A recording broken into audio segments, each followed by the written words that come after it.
दोस्तों, मेरा नाम है विजय कुमार। आप देख रहे हैं कॉमिक्स पिटारा चैनल को। तो चलिए दोस्तों, डायमंड कॉमिक्स में पिंकी की इस शानदार कॉमिक्स को शुरू करते हैं, जिसका नाम है पिंकी के जूते। तो आप देख सकते हैं इसका कवर पृष्ठ जो कि कुछ इस तरह का है। तो चलिए इसकी शानदार स्टोरी को शुरू करते हैं। और इसकी पहली स्टोरी है जिसका नाम है पिंकी के जूते। पिंकी, रुपए लेकर कहाँ जा रही हो? नेताजी जूते खरीदने। जूते तो तुमने पहन रखे हैं, ये चप्पलें हैं, जबकि मैं सैंडल खरीदने जा रही हूँ। मेरे पास तरह तरह के कई जूते रखे हैं, चाहो तो तुम उनमें से पसंद करके ले सकती हो। अच्छा, हाँ, पैसे जेब में डालो, वे दूसरी जगह काम आएंगे। आओ यहीं ठहरो, मैं जूते अंदर से लाता हूँ। ये रहें, छांट लो, इनमें से जो तुम्हें पसंद हो तुम ले सकती हो। ये छोटा है, मेरे पैर में नहीं आएगा। ये बहुत बड़े हैं। नेताजी, ये सैंडल मेरे पैर में फिट आया है, मगर इसका दूसरा पैर नहीं है। आप कैसे हैं जो जूते का एक एक ही पैर खरीदते हैं? अरे खरीदता कौन बेवकूफ़ है, ये सब मुझे मुफ्त में मिले हैं। जब मुझे जूते चाहिए होते हैं तब मैं एक आम सभा आयोजित करता हूँ। भाइयों, बढ़ती हुई महंगाई का हमें स्वागत करना चाहिए। जिन देशों में जितनी ज़्यादा महंगाई है उन मुल्कों में उतनी ज़्यादा तरक्की की है, जैसे अमेरिका, रूस, इंग्लैंड, फ्रांस। ये नेता क्या बकवास कर रहा है? वो जनता को गुमराह कर रहा है। मारो मारो इसे। और स्टेज पर फेंके गए सारे जूते को मैं इकट्ठा करके ले आता हूँ। मेरे पास जूतों का एक स्टॉक इकट्ठा हो गया है। अच्छी तरकीब है। पिंकी, अगर तुम्हें भी सैंडल चाहिए तो कोई ऐसी बात कहो जिससे लोगों को गुस्सा आ जाए। उन लड़कियों ने नए फैशन के सैंडल पहने हैं। बच्चों को खिलौने बहुत प्यारे होते हैं। मुझे उनके खिलाफ कुछ कहना चाहिए, तभी उन लड़कियों को गुस्सा आएगा। सहेलियों, मेरी बात सुनो। अपनी गुड़िया और खिलौनों को तोड़ दो, वे किसी काम के नहीं। खिलौने से समय और पैसे की बर्बादी होती है, उनसे हमें फ़ायदा नहीं, नुकसान हुआ है। वाह वाह वाह वाह, क्या बढ़िया बात कही है। क्या तुम अपने सैंडल मुझ पर नहीं फेंकोगी? बिल्कुल नहीं, हमारे इम्तहान करीब है। इस वक्त हमें खिलौने से खेलने की बजाय किताबें पढ़ना ज़रूरी है, और तुमने वही बात कही है। इस नेता को प्रिंसिपल के पास ले चलो, वे तुम्हें शाबाशी देंगे। हुर्रे! अरे तुम रो क्यों रही हो? तुमने तो बच्चों को अच्छी शिक्षा दी है। जब वे मुझे उठाकर ला रही थी तो मेरी चप्पलें कहीं गिर पड़ी। तो चलिए इसकी अगली स्टोरी को शुरू करते हैं, जिसका नाम है नत्थू की दीवार। अरे बगनू जी, आपके जूते तो पुराने हो गए हैं, इन्हें फेंकिए और नए खरीदिए। क्या कह रही हो पिंकी? इन्हें तो मैं अभी दुकान से खरीद कर ला रहा हूँ। इन फटे बूटों जिसमें से आपके पांव बाहर निकल आए हैं उनको आप नए कहते हैं? दुकानदार ने शायद आपको ठग लिया है। पिंकी, ये बूट नहीं, सैंडल है। इनको जानबूझकर आगे से बंद नहीं रखा जाता। क्या फ़ायदा? गर्मी के मौसम में पाँव को हवा लगती है, और ये फैशनेबल है। जाने कैसे कैसे फैशन निकल पड़े हैं। ऐसा फैशन किस काम का जिसमें पाँव धूल मिट्टी चाटते रहे। नत्थू काका, दीवार की चुनाई क्यों रुक गई? मैं बड़ा परेशान हो गया हूँ पिंकी बिटिया। ईंटें ढोने वाला बेलदार बीमार पड़ गया है, और मुझे ये दीवार आज पूरी करनी है, नहीं तो ठेकेदार मजदूरी नहीं देगा। बेलदार नहीं आया तो फिक्र की कोई बात नहीं, ईंटें ऊपर मैं पहुँचाती हूँ। और लो, पकड़ो, सपाक। वाह बिटिया, रानी तुमने तो कमाल कर दिया। सारी ईंटें ऊपर पहुंचते देर नहीं लगेगी, मेरी दीवार अब बनी समझो। नत्थू काका, ऐसी तरकीबें निकालने के लिए होशियार दिमाग चाहिए। और एक ईंट सीधा नत्थू काका के सर पे लगता है। धड़ाक! ईंट लगने से सिर पर अंडा बन गया है। बड़ा दर्द कर रहा है, काम नहीं कर पाऊंगा, दीवार अधूरी रह जाएगी। आओ मेरे साथ, मैं एक डॉक्टर जुकाम बख्श को जानती हूँ, वो इस अंडे को ठीक करेगा और दर्द को भगा देगा। जुकाम बख्श जी, आपने डॉक्टरी तो पढ़ी मवेशियों की है और इलाज करते हैं आदमियों की। क्या फ़र्क पड़ता है? नर्स बैंडेज भैंस बीमार है तो बुखार की 10 गोलियां दे दो, आदमी बीमार है तो उसी एक गोली से काम चल जाएगा। जब सेठ झकझक बीमार पड़ा था तो शहर के सारे डॉक्टर उसका इलाज नहीं कर सके, लेकिन आपने उस मरीज को 2 दिन में कैसे ठीक कर दिया। मैंने उसे एक बार में ही सारी बीमारियों जैसे इन्फ्लुएंजा, काली खांसी, पेचिस, मलेरिया, टाइफाइड, तपेदिक, दम्मा, ब्लड प्रेशर वगैरह की एक साथ दवाइयाँ दे दी। कोई एक तो निशाने पर लगी होगी। वाह डॉक्टर साहब, बस आगे कहने की ज़रूरत नहीं, मैं आवाज़ सुनकर मरीज की बीमारी भांप लेता हूँ। नर्स बैंडेज पटिया लाओ। Yes doctor. अरे रे, ये क्या करते हो? चुप, मरीज को बोलने की इजाज़त नहीं है। खेलते कूदते इसे चोट लग गई होगी, पट्टी करने से ठीक हो जाएगी। पर डॉक्टर, मरीज को चोट कहाँ लगी है ये तो हमें मालूम ही नहीं, तभी मैंने सारे शरीर पर पट्टियाँ बांधी है। घाव कहीं हो ठीक हो जाएगा। पिंकी बिटिया कहाँ हो? ए, तुम कैसे बाप हो, अपनी बेटी को नहीं पहचानते? इधर देखो, हमने इसकी चोट पर पट्टी बांध दी है, इसे अब घर ले जाओ।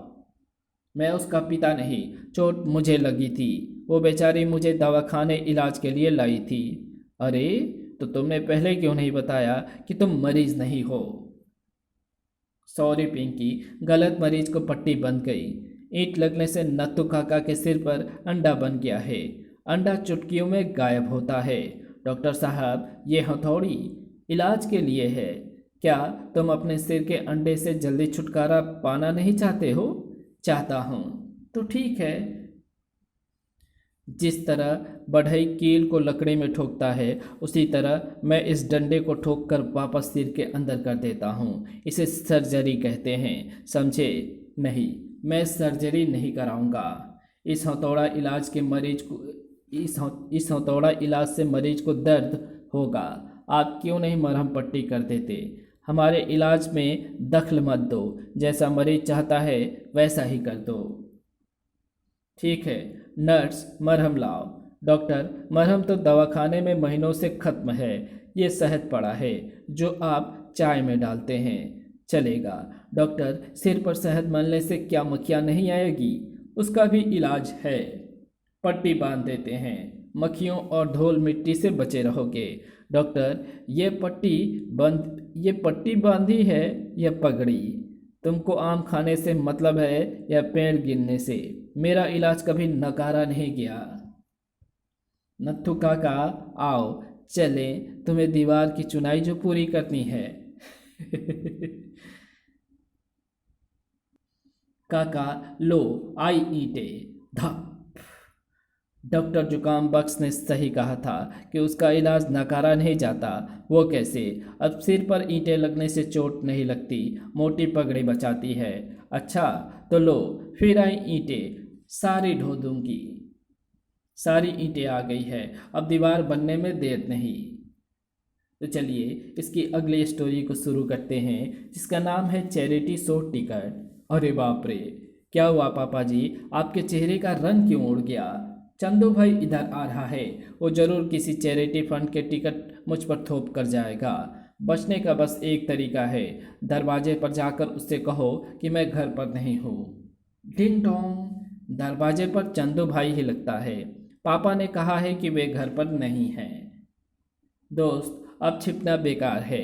हम राजनीतिक पीड़ितों के लिए एक चैरिटी शो कर रहे हैं। उम्मीद है तुम कुछ टिकट ज़रूर खरीदोगे। प्रत्येक टिकट 100 रुपये का है। 10 दे दूँ? नहीं चंदू भाई, इस बार माफ़ करो, मैं टिकट खरीदने की पोजीशन में नहीं हूँ। हर टिकट पर लकी नंबर है, जिसका नंबर निकलेगा आकर्षक इनाम पाएगा। मुझे टिकट नहीं लेना। देखो, इनकार मत करो। नहीं, अगर मैंने टिकट खरीद दिया तो घर का बजट बिगड़ जाएगा। चंदू भाई का दिल रख लो पापा। अच्छा, एक दे दो। धन्यवाद। तुम जैसे अगर 2-4 दरिया दिल आदमी और मिल जाए तो मेरे सारे टिकट बिक जाएं। मुझे चैरिटी शो में जाने की कोई दिलचस्पी नहीं पिंकी। लो ये टिकट, इससे जाकर बाहर खेलो। 100 रुपये जाने से सारा बजट बिगड़ गया। अब महीना भर घर में सब्जी नहीं आएगी। शाम को। हेलो, मैं चंदू भाई बोल रहा हूँ। बधाई, तुम्हारे टिकट के लकी नंबर ने इनाम जीता है, एक बिल्कुल नई कार। अपना टिकट यहाँ मैनेजर को देकर कार ले जाओ। टिकट तो पिंकी बाहर ले गई थी। पिंकी खुशखबरी, अपने चैरिटी शो के टिकट ने इनाम में एक कार जीती है। कहाँ है वे टिकट? उसे देकर हम अभी कार ले आएंगे। अब आपका घाटा कम करने के लिए मैंने उसे झपट जी को 10 रुपये में भेज दिया। चलो झपट जी से वो टिकट ले आए। झपट जी, पिंकी ने जो टिकट आपको 10 रुपये में बेचा है लौटा दीजिए। उसे मैं 200 में खरीदने को तैयार हूँ। उस टिकट में ऐसी क्या खास बात है कि तुम उसके 200 रुपये दे रहे हो? अब तो इस झक्की को सच्ची बात बतानी पड़ेगी। उसके लक्की नंबर ने नई कार जीती है। मेरे यहाँ मेहमान आने वाले थे, सो मैं चैरिटी शो देखने जा ना सका और टिकट कल्लू धोबी को 1 रुपये में बेच दिया। कल्लू धोबी कहाँ होगा? वो टिकट लेकर चैरिटी शो देखने चला गया होगा। इससे पहले कि उसे कुछ पता चले, टिकट उससे ले लेना चाहिए। वो रहा कल्लू। कल्लू दोस्त, जो टिकट तुमने झपट जी को 1 रुपये में खरीदा है मुझे दे दो, मैं तुम्हें उसके 500 रुपये दूंगा। कल्लू भाई, उसकी बातों में ना आना। तुम्हें उस टिकट के मैं 1000 देने को तैयार हूँ, लेकिन वो टिकट मेरे पास नहीं है। कहाँ गया? किसको दिया? मैंने वो टिकट चैरिटी शो के मैनेजर साहब को दे दिया। बदले में मुझे उन्होंने ये कार दी है। मैं अब घाट पर कपड़े धोने इस कार में बैठकर जाया करूँगा। तो चलिए इसकी अगली स्टोरी को शुरू करते हैं, जिसका नाम है खट्टी मीठी गोलियाँ। ठक ठक, ये कौन है? मकान मालिक होगा, वही इस वक्त आता है। मैंने इस महीने से उसका किराया नहीं चुकाया है। मैं दरवाज़ा नहीं खोलता, वो समझेगा मैं घर पर नहीं हूँ। झपट जी, दरवाज़ा खोलो, मैं हूँ पिंकी। तुम हो? अभी खोलता हूँ। देखो, मुझे गोलियों का यह डब्बा मिला है। आप गोलियाँ खाकर देखिए कैसी मीठी और स्वादिष्ट हैं। वाह, गोलियाँ सचमुच मज़ेदार है। पिंकी, मैं 2-4 और खा लूँ? ज़रूर, और खाइए। पिंकी, तुझे ये गोलियों का डिब्बा मिला कहाँ से? तुम्हारे मकान मालिक ने दिया था, कहा था कि जाकर तुम झपट जी को गोलियां खिलाओ, मैं पीछे से आता हूँ। आज किराया वसूल करके ही जाऊँगा। तो चलिए इसकी अगली स्टोरी को शुरू करते हैं, जिसका नाम है पिंकी के लड्डू। झपट जी, आइए दिवाली मनाएं। बड़ाम, ओह, क्या आज के दिन बम चलाना ज़रूरी है? दिवाली मनाने का एक दूसरा तरीका भी है, घर बैठो और मिठाई खाओ। अरे, एक ही बर्फी? ये तो मेरे दांत में ही लगी रह जाएगी। पिंकी जा रही है, उसके पास काफ़ी लड्डू हैं। क्यों ना मैं उन्हें अपनी इस बर्फी से बदल लूं? अरे पिंकी, बच्चों को लड्डू नहीं खोए की बर्फी खानी चाहिए, इसलिए अपने लड्डू देकर ये बर्फी ले लो। ठीक है झपट जी, ये लीजिए। अरे पिंकी, तुम्हारे ये लड्डू कैसे हैं? इतने सख्त हैं कि मेरे दांत टूट गए मगर एक भी लड्डू ना टूटा। ये लड्डू 1983 की दिवाली के बचे हुए हैं, मैं इन्हें फेंकने जा रही थी। तो चलिए इसकी अगली स्टोरी को शुरू करते हैं, जिसका नाम है बाजा। पिंकी, तुम्हारे हाथ में क्या है? गुब्बारे वाला बाजा। इसे बजा कर दिखाओ। अभी लो। और पिंकी उसे बजाने लगती है। पौं, वाह, पौं, नींद हराम कर दी है। छोड़ो उसे, अब मैं चैन से सो सकूंगा। ये लो अपना बाजा, मेरी तौबा। तो चलिए इसकी अगली स्टोरी को शुरू करते हैं, जिसका नाम है वो बल्ब। पिंकी, देखो उस बेंच पर क्या पड़ा है। अरे, ये तो खूबसूरत डिब्बी है। गोपी, लगता है इसमें कुछ है। अरे, इसमें तो बिजली का बल्ब निकला। मैं इसे अपने पढ़ने के कमरे में लगाऊंगी, बड़ी रोशनी होगी। पिंकी, ये बल्ब पहले मैंने देखा था, इसलिए इसे मैं अपने कमरे में लगाऊंगा। मैंने उसे उठाया, अतः ये मेरा है। ये बल्ब इधर दो। नहीं, ये मेरा है, मेरा मेरा। चलो दादाजी के पास चलते हैं, वो जो फैसला करे हम मानेंगे। ठीक है। और वो दोनों दादाजी के पास चले जाते हैं। दादाजी, ये बल्ब किसे मिलना चाहिए? जिसने इसे पहले देखा या जिसने इसको उठाया? ये बल्ब फ्यूज है। पिंकी, बल्ब तुम ले लो, नहीं, इसे तुम रखो। इसी के साथ पिंकी की ये शानदार कॉमिक्स यहीं समाप्त होती है। तो आपको ये वीडियो कैसी लगी? अगर आपको ये वीडियो अच्छी लगी हो तो इस वीडियो को लाइक शेयर कमेंट ज़रूर कर देना। चैनल पर नए हो तो चैनल को सब्सक्राइब कर ऑल नोटिफिकेशन को सिलेक्ट ज़रूर कर देना।